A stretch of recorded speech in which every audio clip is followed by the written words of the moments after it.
Thank you once again for today, for now, in this moment, that guarantee to change your perspective on the present moment.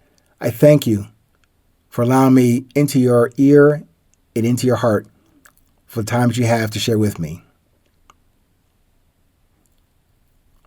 I would observe that we have one common sense. Maybe we have one common sense left. In a way, I mean that as a priority and a decision on that one sense. Meaning, say, if you had to choose and prioritize only one sense.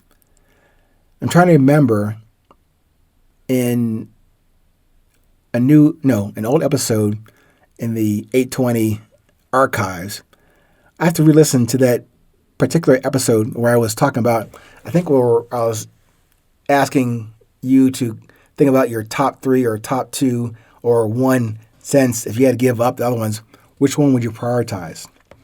But I remember as I'm thinking about this or re-observing this, I remember choosing the hearing or sense of sound over the others if I had to choose one sense. So in a sense, pun intended, that remembrance serves as a good springboard forward in this conversation today.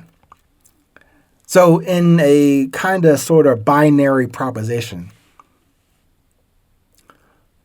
which in and on your personal resilience journey, what sense is more important to you?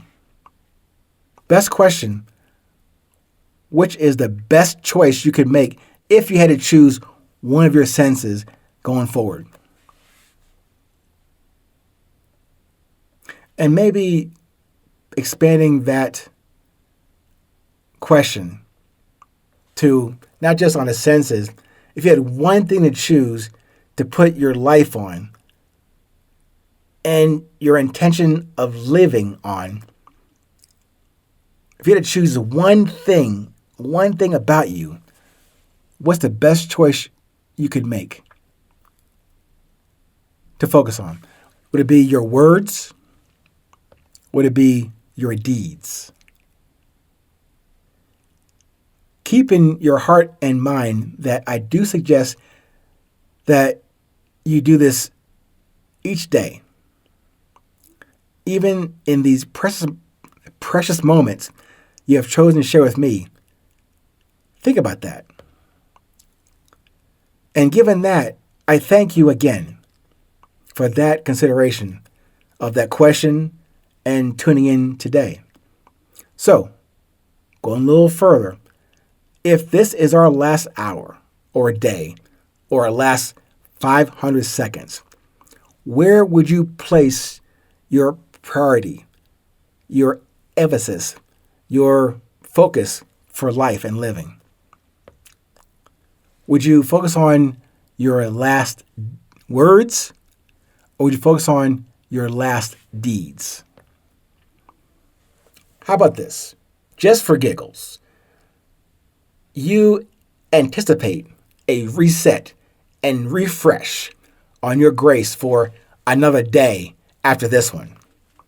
Just hypothetically, remember, I'm focused on the value and the fleeting duration of this present moment. But let's say, hypothetically, you get a day pass going forward.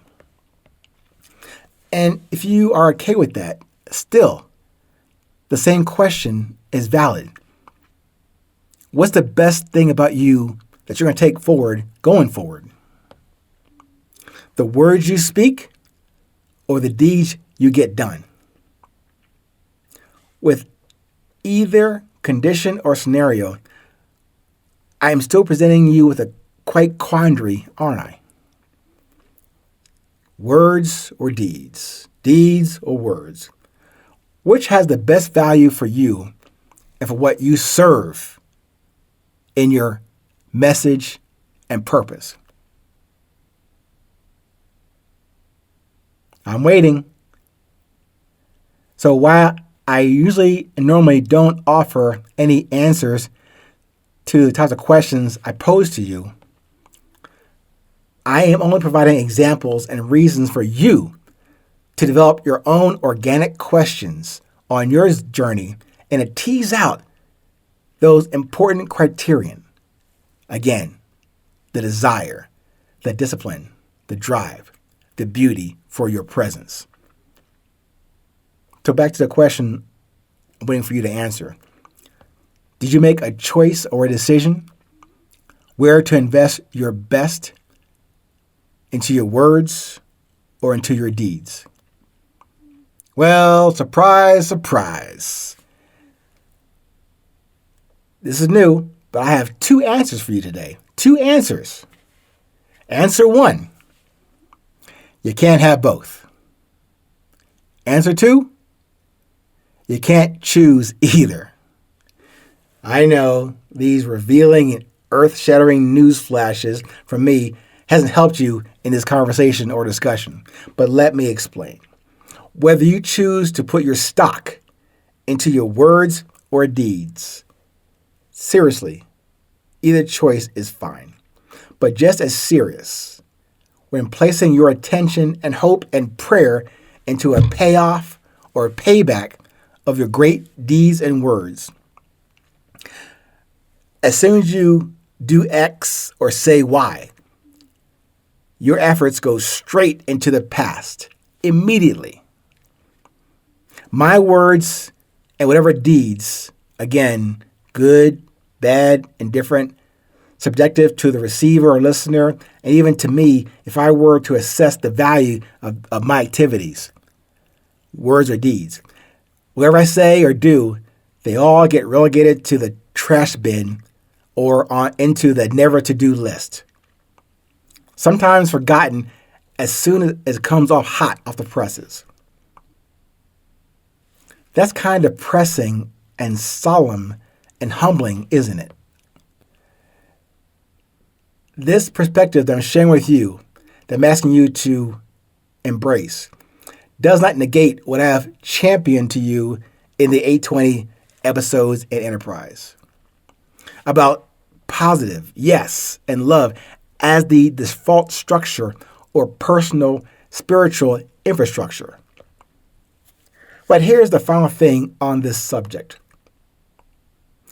Neither one of those 2 options have the best sustainable and maintainable quality.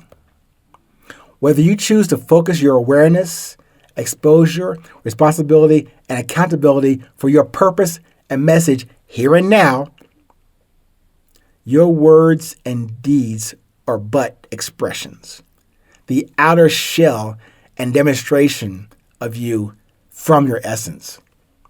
Those example words and deeds, no doubt, come from the best stock of you and in you. Key word, from you, from within you. Yes, pointing you back and forward with our common connection. That positive, yes, and love inspiration and essence that allows you and I to exist and persist here on this journey in resilience. And the final punchline to not concurring in resolution on your quandary, words or deeds, it's neither. Neither option. Your resilience exists in the presence of your beauty. Your resilience exists in the presence of your beauty. Your words and deeds are just gravy, the secret sauce and topping, if you will. Commit to building on your spiritual infrastructure, defining and refining and refreshing your daily desire, discipline, and drive, all in support of and nurturing your beauty. Where? Always, always in your presence. You know what? Still, it's always 820.